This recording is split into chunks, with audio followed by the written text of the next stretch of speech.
నమస్తే, welcome to our channel. నేను మీ ప్రియాంకారావు.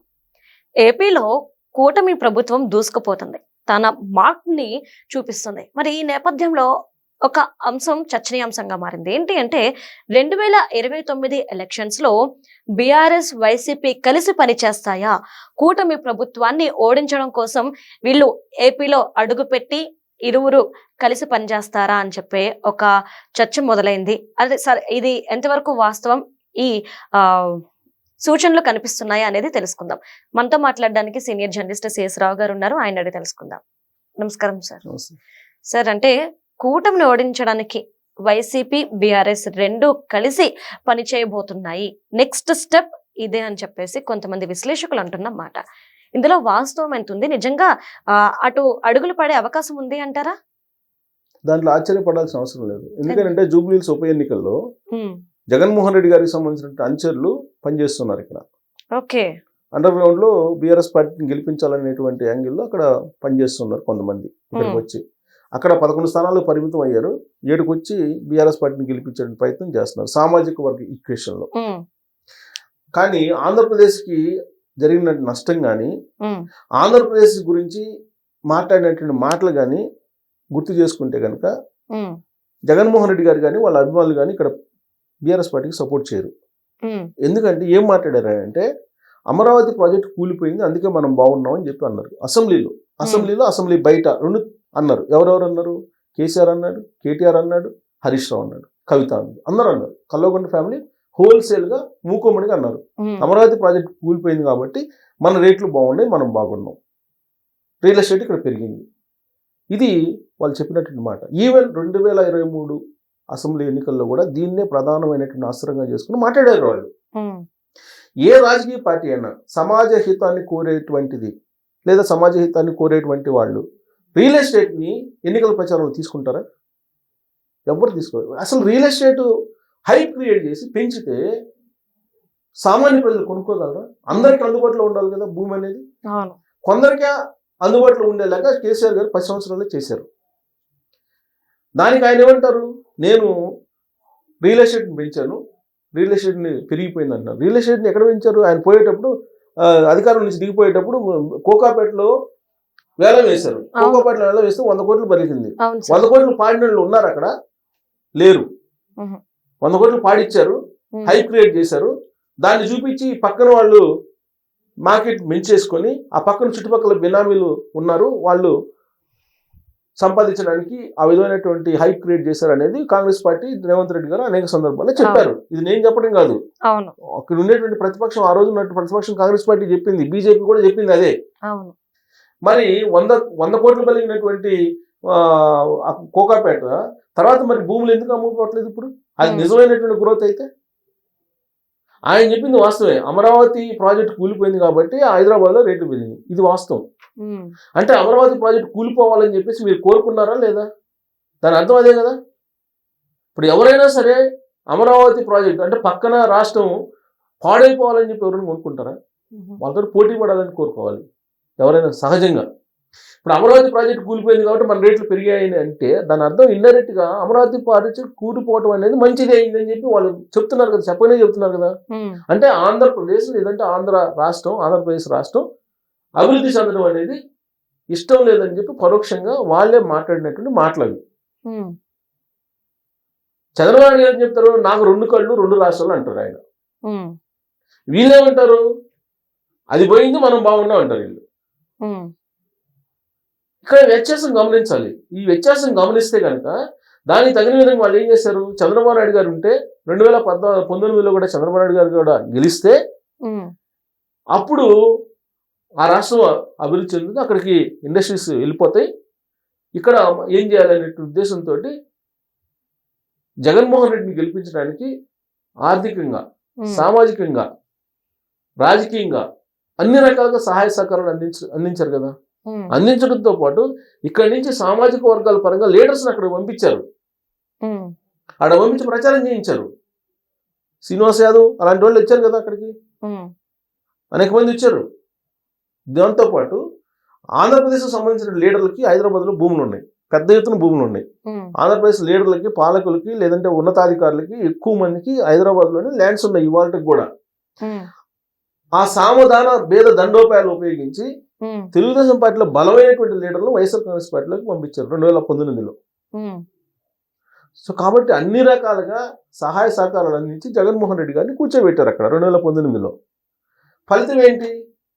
ఏం చేశారు? 2019 నుంచి 24 వరకు అమరావతిని క్లోజ్ చేసేసారు. దాన్ని ఎడారి అన్నారు, శ్మశానం అన్నారు. దాన్ని అమరావతి ప్రాజెక్టు లేకుండా రాజధాని లేకుండా చేశారు. రాజధాని లేనటువంటి రాష్ట్రంగా దాన్ని మిగిల్చారు.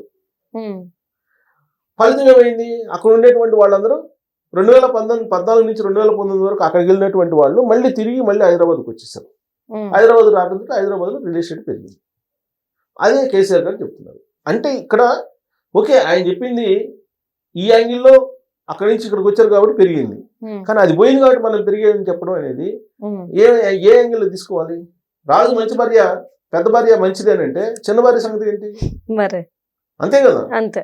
సో ఇలాంటి ప్రచారం చేసినటువంటి ఆ రాష్ట్రం యొక్క అభివృద్ధిని కోరుకోనటువంటి బీఆర్ఎస్ పార్టీని సపోర్ట్ చేయడానికి ఇక్కడ వైఎస్ఆర్ కాంగ్రెస్ పార్టీకి సంబంధించినటువంటి వాళ్ళు బీఆర్ఎస్ని గెలిపించడానికి పనిచేస్తున్నారు. అది గుర్తుంటే ఇక్కడ పనిచేయరు కదా వీళ్ళు. అది గుర్తుంటే ఈ పార్టీ తరఫున అయితే పనిచేయరు కదా జనరల్గా.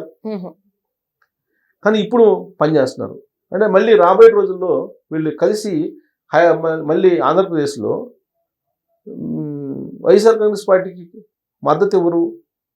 బీఆర్ఎస్ పార్టీ కలిసి పనిచేయదని ఎందుకు అనుకోవాలి? ఖచ్చితంగా కిట్ ప్రోకో నడిచింది, రాజకీయాలు నడుపుతున్నారు కదా వాళ్ళు. ఇది రాజకీయ విశ్లేషకులు చూసే వాళ్ళకి అనేక దృష్టాంతాలు కనిపిస్తున్నాయి కదా, వీళ్ళు కిట్ ప్రోకో రాజకీయాలు నడుపుతున్నారని. ఈవెన్ చంద్రబాబు గారిని అరెస్ట్ చేసినప్పుడు ఏమన్నది అందరికీ తెలుసు. వీళ్ళు అధికారం పోయిన తర్వాత వాళ్ళ వ్యవహార శైలి వేరు, అధికారం ఉన్నప్పుడు వ్యవహార శైలి వేరు. రెండు రాష్ట్రాలు బాగుండాలి, హైదరాబాద్ అమరావతి రెండు డెవలప్ కావాలి, మనం భౌగోళికంగా విడిపోదాం, అన్నదమ్ముల్లాగా కలిసి ఉన్నామని చెప్పినటువంటి వీళ్ళే అది పోయింది మనం బాగున్నామని అంటే దాని అర్థం ఏంటి? అసలు రియల్ ఎస్టేట్ని ఎన్నికల అస్త్రంగా ఎవరైనా ఉపయోగించుకుంటారా? ఇవాళకి కూడా బీఆర్ఎస్ పార్టీ జూబ్లీహిల్స్ ఉప ఎన్నికల్లో మేము ఉన్నప్పుడు రియల్ ఎస్టేట్ బాగుందని చెప్తున్నారు. మీరు కొందరికి మాత్రమే అందుబాటులో ఉంచారు భూముల్ని, రేట్లు పెంచి.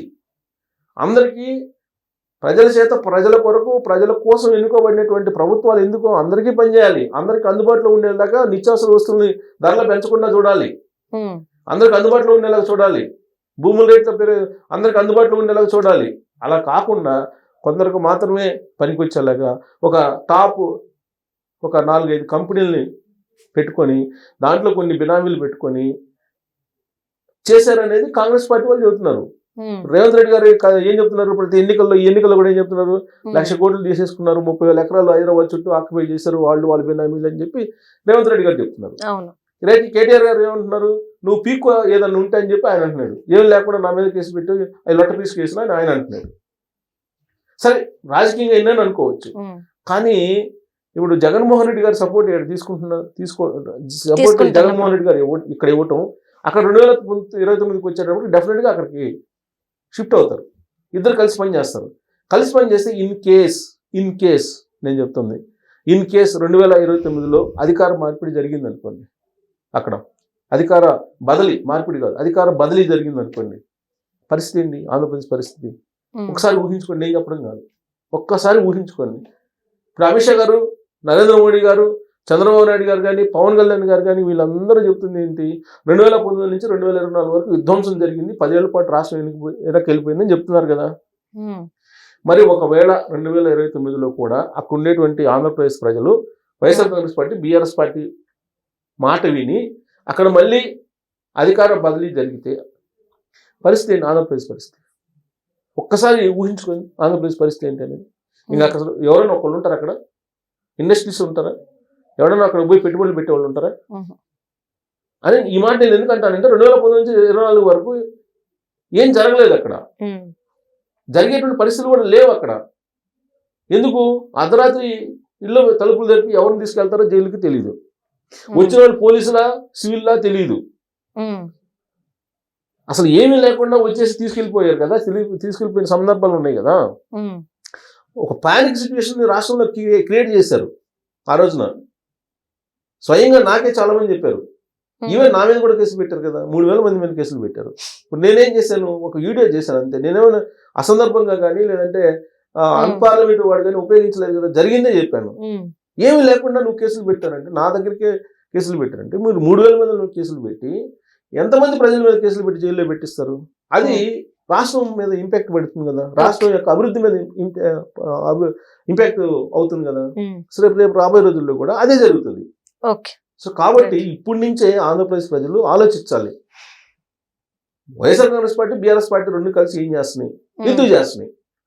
ఆంధ్రప్రదేశ్లో ఒకవేళ అధికార మార్పు బదిలీ జరిగితే ఏమవుతుంది, ఉమ్, ఆ రాష్ట్రానికి ఏమవుతుంది, ఇక్కడ కేసీఆర్ గారు, జగన్మోహన్ రెడ్డి గారు కలిసి ఏం చేస్తారు ఓకే. అనేది ఆలోచించాలి.